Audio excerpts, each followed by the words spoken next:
Muito bem, o tema, conforme hoje foi dito aqui pelo nosso colega Albino, em inglês, vai ser o stress oxidativo e a vida humana, porque é disso que estamos aqui a falar essencialmente. E para falarmos de stress oxidativo, nada mais importante do que falarmos da célula e daquilo que nós podemos chamar a respiração celular. Então, o que é que acontece? A célula, para que é parte olhando para a anatomia microscópica, é a parte de todos os nossos tecidos, todas as células, e existem muitos tipos de células, todas elas precisam de respirar para que possam processar o seu metabolismo. E essa respiração tem a ver precisamente com o metabolismo de cada célula, que está dependente da própria respiração do ser humano. Ou seja, com isso sabemos que o oxigênio que nós respiramos, porque somos seres aeróbios, ou seja, precisamos de oxigênio para respirar, é indispensável à vida, mas vai sendo degradado. E quando nós degradamos o oxigênio no nosso dia-a-dia, vamos convertê-lo em água, principalmente, mas também em algumas substâncias mais nefastas, que são aqueles fatores da degradação do próprio oxigênio. E assim, há uma série de substâncias, com alguns nomes um pouco estranhos, como o anião superóxido, o óxido nítrico, ou principalmente o radical peróxido, que é talvez o pior e o mais grave, que são fatores da degradação, aquilo que se chamam oxirradicais, do oxigênio, e que normalmente cerca de 3 a 4% daquilo que nós respiramos vai se degradar nestas substâncias. Então, é o caso de se perguntar, o oxigênio é indispensável à vida, é importante fazer exercício físico, mas o próprio consumo de oxigênio e a nossa respiração celular vai provocar, de alguma forma, alguma degradação e alguma alteração do nosso estado de homeostasia. E é aí que aparece aquele termo que todos nós ouvimos falar hoje em dia, que são os chamados radicais livres. É uma coisa estranha, toda a gente já ouviu falar, mas muitas vezes não se sabe muito bem o que representa. Então, os radicais livres são o quê? São essencialmente átomos e moléculas, ou seja, nós, na nossa essência, para além de sermos criados por células, as células representam o quê? São um aglomerado, precisamente, o quê? De átomos, e somos constituídos por moléculas. Pensar que praticamente tudo o que é vivo e o que existe no planeta Terra é à base de quê? De carbono, hidrogênio, oxigênio e nitrogênio ou azoto. Então, isso forma moléculas. E essas moléculas circulam dentro do nosso organismo. E lá está, o oxigênio acaba por ser o quê? Precisamente também ele uma molécula.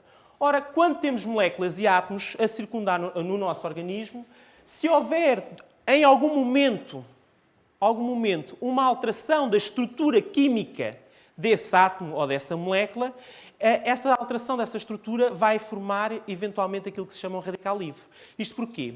Olhando, por exemplo, para um átomo é constituído sempre por um núcleo, a gente já sabe que esta coisa dos eletrões e dos neutrões normalmente são representadas como os prótons e os neutrões no centro, com os eletrões a circundarem em volta. Já sabe que não são propriamente umas órbitas estáveis, absolutamente lineares, mas existe então um número equilibrado daquelas três compostos que formam os átomos: os prótons, os neutrões e os eletrões. O que acontece, de facto, é que um radical livre é, pois, um átomo ou uma molécula que, em algum momento, vai perder um eletrão da sua última camada. Isso vai fazer com que essa estrutura fique instável. E, ao ficar instável, ela vai querer estabilizar-se. É como nós, quando nós torcemos um pé ou partimos uma perna, tentamos arranjar uma canadiana ou uma sueca para nos equilibrar. Mais ou menos a mesma coisa. Ou seja, tentamos sempre arranjar alguma coisa que nos dê equilíbrio. O átomo, quando se transforma em radical livre, também tenta arranjar alguma coisa. E vai arranjar o quê? Um outro eletrão a uma outra estrutura. Ora, é isso que vai acontecer. É que quando um átomo perde um eletrão da sua última camada, que é chamada camada de valência, vai tornar-se altamente reativo. E ao tornar-se altamente reativo, vai então alterar o processo de respiração tecidular e alterar os processos metabólicos, como o nosso organismo funciona.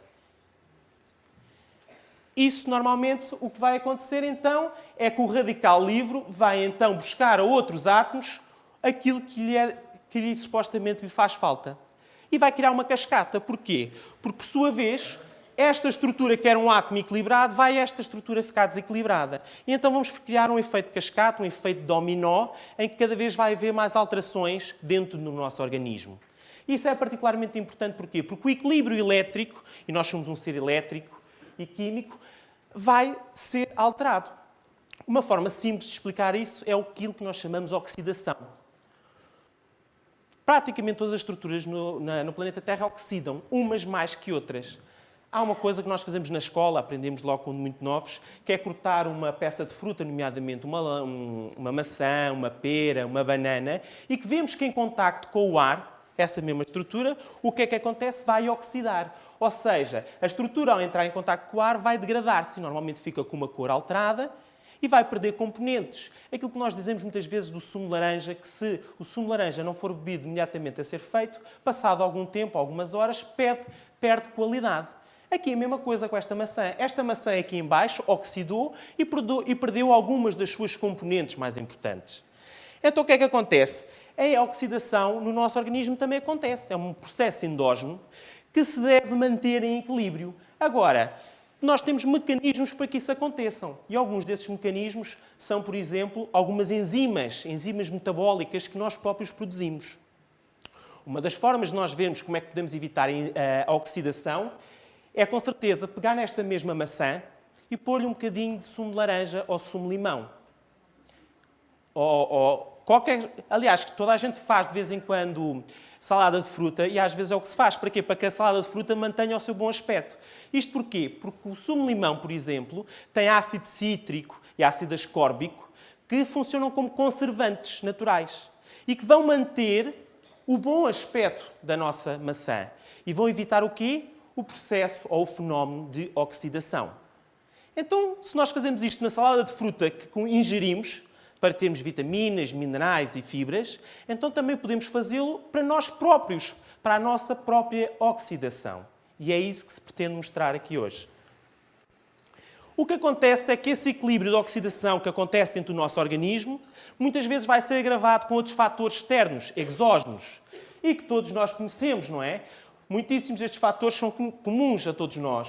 Os hábitos tabágicos, os hábitos alcoólicos, nomeadamente as bebidas brancas, as radiações solares, os raios ultravioletas, que todos nós ouvimos falar, o stress psíquico e físico que acontece. Por exemplo, eu estou agora numa fase de stress psíquico e físico. Ando aqui de um lado para o outro e estou a pensar no que estou a dizer. Portanto, eu a seguir vou ter que dar uma dose de antioxidantes extra. A própria poluição ambiental, as radiações eletromagnéticas. E eu, no outro dia, ia de carro a passar aqui numa estrada, perto de nós, e fiquei espantado como a rede elétrica nacional, hoje em dia, torna-se difícil contornar os locais populacionais. Então, o que é que nós temos? Cadeias de alta tensão a passar muitas vezes perto de estradas e principalmente perto de habitações. Ora, isso cria o quê? Radiações eletromagnéticas que vão, de alguma forma, interferir com o nosso nível de stress oxidativo. Os fármacos, muitos dos fármacos que vão ser metabolizados pelo nosso organismo vão aumentar também esse stress oxidativo. As vacinas, que muitas vezes são indispensáveis e que são obrigatórias, na sua constituição muitas vezes têm metais pesados, como o mercúrio e outras substâncias, que nem sempre são de todo positivo. Olhando depois para a própria alimentação, sabemos que há alimentos ricos em colesterol, alimentos ricos em conservantes, em edulcorantes, alimentos pobres em vitaminas e minerais, alimentos pobres em fibras. E temos depois a própria atividade desportiva, que, apesar de ser um stress físico, e aí é importante, depois a própria atividade física o que é que leva a um maior consumo de oxigénio. E, por sua vez, vai aumentar mais o processo de oxidação endógeno, já necessário para nós como seres aeróbios. E depois os próprios micro-organismos, como vírus, como fungos, bactérias, que somos constantemente atacados por estes organismos. Então, reparem como todos estes fatores que aqui estão e que nos tocam e que interagem connosco no dia-a-dia vão, de alguma forma, poder interferir sobre a respiração solar e sobre a nossa carga genética, aquilo que nós chamamos muitas vezes como o DNA, e levar a uma lesão da célula. Então vemos o quê? Que a defesa do organismo e da membrana celular, e eu queria chamar a atenção que a membrana celular, todas as nossas células são feitas por dois constituintes de gorduras, de lípidos e de proteínas, que esses eletrões que andam perdidos e que se passaram a chamar o quê? Propriamente radicais livres, vão interagir com toda a nossa estrutura proteica, lipídica, DNA, que contém a nossa informação genética e dessa forma poder levar às vezes a danos irreversíveis.